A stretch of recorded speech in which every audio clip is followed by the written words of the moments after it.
America ने भारत के ऊपर में 25% टैरिफ लगा दिया और अमेरिका का यह कहना है कि भाई 25% टैरिफ और लगाऊंगा, जो कि इस महीने 27 तारीख से लागू हो जाएगा। ठीक है, अमेरिका इतना बड़ा दोगला इंसान है, दोगला पार्टी इंसान तो क्या ही है, दोगला देश है, दोगला पार्टी है, जो वहां का राष्ट्रपति है उसके बारे में कह रहा हूं।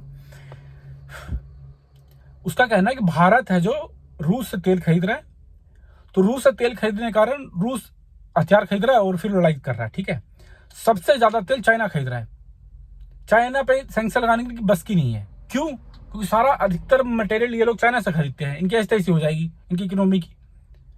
इसलिए ये लोग इंडिया इंडिया कह रहे हैं कि भाई इंडिया इंडिया को पे सैंक्शन लगाएंगे। लगा के देख लिया इंडिया ने क्या कहा, भाई कोई फर्क नहीं पड़ रहा, जा भाई देख, जब अगर रिलेशन बनता है तो जबरदस्ती नहीं होता। ठीक है, अमेरिका को काउंटर करना है चाइना को, चाइना को काउंटर करने के लिए उसे इंडिया की जरूरत है, क्योंकि इंडिया बहुत बड़ा मार्केट है। ठीक है, 2019 में अमेरिका ने डेयरी प्रोडक्ट जो बेचता था चाइना को, चाइना ने उसके ऊपर बैन लगा दिया था। ठीक है, चाइना बहुत बड़ी जनसंख्या है और बहुत बड़ा इंपोर्ट करता था डेयरी प्रोडक्ट को। ठीक है, 2019 में जब सेक्शन लगाया डेयरी प्रोडक्ट के ऊपर में, तो अमेरिका का बहुत सारा डेयरी प्रोडक्ट कहीं सेल नहीं हो रहा था। भाई कहाँ भेजेगा आप इतना सारा आइटम, तो वहां पे हड़ताल हो गया। ठीक है, वो किसानों का, जिसकी वजह से चुनाव जो स्विंग स्टेट थे, जहां के लोग कभी किसको पार्टी वोट देते, कभी किसको वोट देते। ठीक है, उसके अंदर में, अमेरिका के अंदर में, तो वहां के जो किसान थे उन्होंने ट्रंप को वोट नहीं दिया, ट्रंप हार गया। ठीक है, अब चूंकि ट्रंप चाहता है कि भाई वो जो मार्केट है जिसका प्रोडक्ट हम कहीं ना कहीं किसी देश में सेल कर रहे थे, तो चाइना तो है नहीं,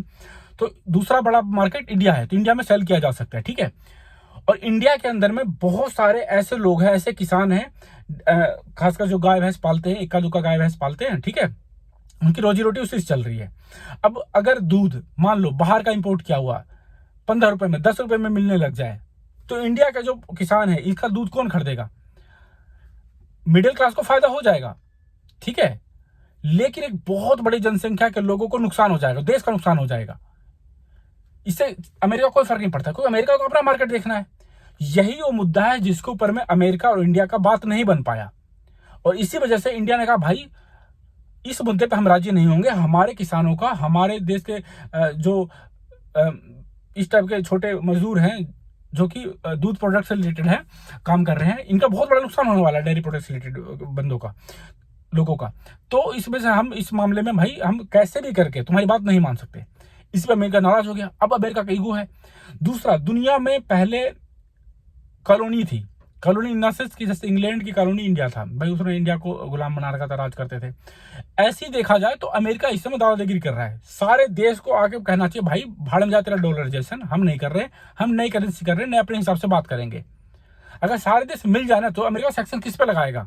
क्यों डरा धमका के रखा है, क्यों सारे देश डर रहे हैं? हाँ, शॉर्ट टर्म में बहुत बड़ा नुकसान हो जाएगा ट्रेड का, क्योंकि वह इंपोर्ट करता है बहुत सारे मटेरियल अमेरिका। ठीक है, मार्केट बहुत बड़ा है उसका, लेकिन इस तरह से तो रिलेशनशिप बन नहीं सकता। तो इस पर बहुत ज्यादा सोचने विचारने की जरूरत है।